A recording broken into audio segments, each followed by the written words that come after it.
Tired of your Odoo calendar leaving colleagues guessing when you're away? Learn to set your complete out-of-office schedule in under 2 minutes.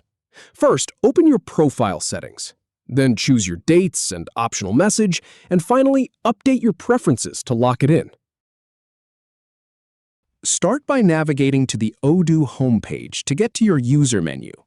Then, click on your profile icon at the top right corner to open your user options. From that dropdown, go ahead and select My Preferences. Once you're in your preferences, click on the Calendar tab. Then, scroll down to find the Out of Office section on that page. Now, choose your start date for the out of office period. And click Apply to confirm that start date. Next, pick your end date the same way. Then, hit Apply again to set the end of your leave. You can also add an out-of-office message, though that's optional.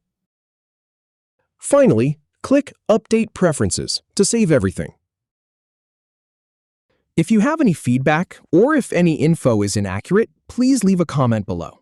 We'll do our best to answer or redo the video if needed. Thanks for watching.